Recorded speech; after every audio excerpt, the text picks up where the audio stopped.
what is it going to bring to us? Again, I think of this analogy of fighting the battle with your hand tied behind your back. Because the fact is, there are a lot more ideas than are contained in North America, Japan, Australia, and Europe. And what will it mean for us? What does it mean for us right now that we're not getting those ideas and we're not hearing those voices? And what will it mean for us when those people are able to contribute just as well? You know, in Kenya and in the Philippines, they've pioneered the use of mobile banking, right? Banking on cell phones. Now, I can tell you, it's not as if Kenya is the most technologically advanced country in the world, and neither the Philippines. You know, they have some good stuff going. The fact is, of course, that could have been developed in the United States. It could have been developed in Finland, right? But it wasn't, because it's not so important to us in the United States to have banking on a cell phone. I've got a bank branch on every corner. You've got an ATM all over the place. I can do online banking on my laptop. My point here is only that these ideas, this is not a question of now that the mobile phone is spreading the internet to the entire world population, this is really great because now we can give them all this cool stuff.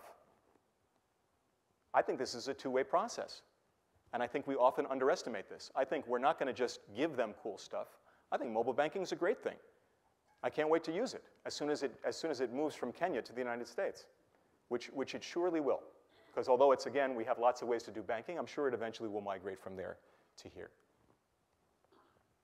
So again, for me, and I would never say this was the last act, although I can't imagine what the next act will be.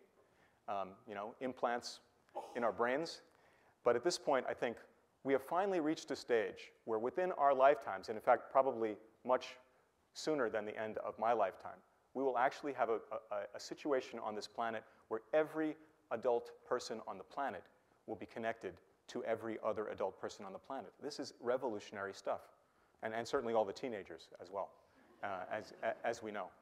I mean, what does it mean? I frequently get text messages now from colleagues in rural areas of Southeast Asia, South America, Sub-Saharan Africa.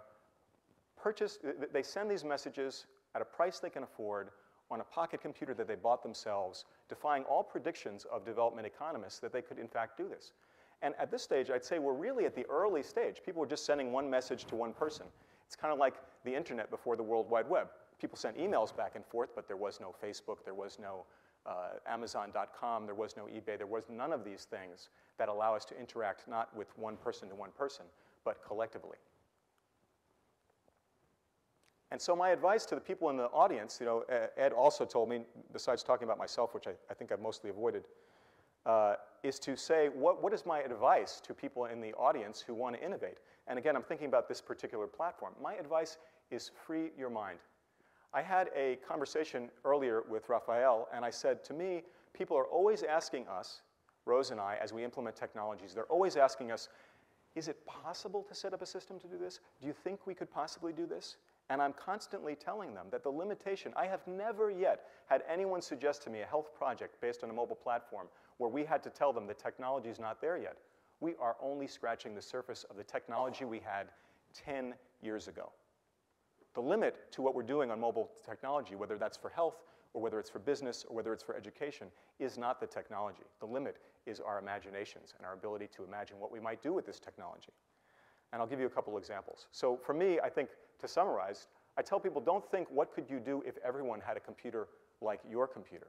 I think, what could you do with the computer that everybody already has?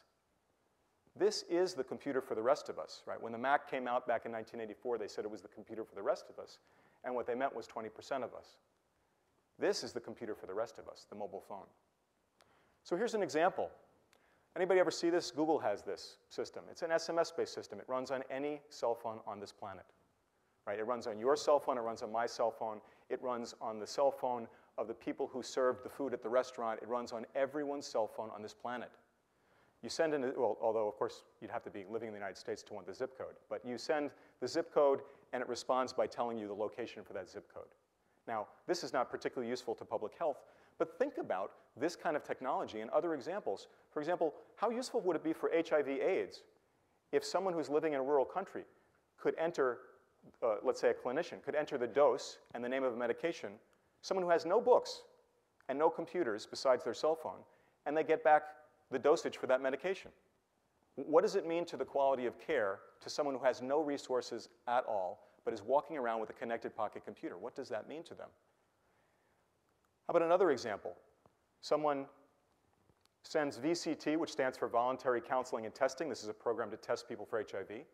And the name of the city that they're in or the city they're close to, or maybe they don't even have to say the city because the system reads it off of their mobile phone by triangulation with the cell towers or by GPS. And then it tells them the name of the closest clinic and what the phone number is and what the hours are. When you're in a situation where people might have walked for 6 hours to get to that clinic, what does it mean for them not to have to walk the 6 hours if they find out that the clinic's closed that day? What does it even mean nutritionally for them not to, for people who are existing on the very edge of nutrition, not to have to burn 2,000 calories in that 6-hour walk and then 2,000 calories on the walk back? This is SMS, folks. This is not the iPhone. Further, I say, instead of just developing one system at a time, like, oh, okay, we could get together a group of people at MIT and probably code that in a weekend, that system. But of course, that doesn't give people in developing countries the ability to determine what their problems are and how they want to use this. So can someone explain to me why, with all of these systems, all of which involve a table, and the table has information, right? The title of the table is VCT. It's got 2 columns, the towns, and then the information you want to say about the clinic in that town. How come you can't just fill out that table on a website with anything you want to fill in and press a create button and have it tell you you've just created an SMS information system for whatever information you want? I don't care if it's your soccer team or if it's the VCT clinic. This would be enormously useful. How come this doesn't exist? Right now, if you wanted to set up one of those systems I described, well, go ahead and apply to the Gates Foundation, USAID, try and get $500,000, maybe $1 million, do a pilot study, create the system, implement it in Namibia, and when someone wants to do it in Cambodia, they've got to apply for the same grant to do the same damn thing again. Is that a question? Yeah, sure. Please. Say again? I think the person has pointed out that the framework software isn't there yet. And I mean, respectfully, sorry? Respectfully, I disagree. And I think actually, even if you say that, then the question is, so why isn't it being created? I mean, I don't know anyone who's even aiming at this. Most people I know who work in mobile technology have left SMS behind because it's too primitive. And we're thinking about what do we do when everyone has an iPhone? Now, I love my iPhone. I love my iPhone, but I know it's going to be a little while before everyone has one.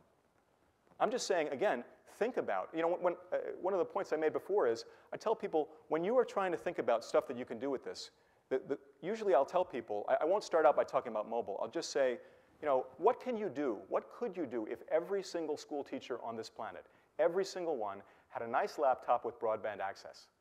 And then I find, especially in a crowd like this, that the bright students at MIT come up with a million fantastic ideas. And then, you know, then you sort of do the bait and switch and tell them, well, the punchline is they do have those computers, but it's not a big laptop like yours with mobile broadband. It's a cell phone with SMS. So take your great idea and you explain to me now how you can give me 20% of that functionality just via SMS. Because the answer is they probably can.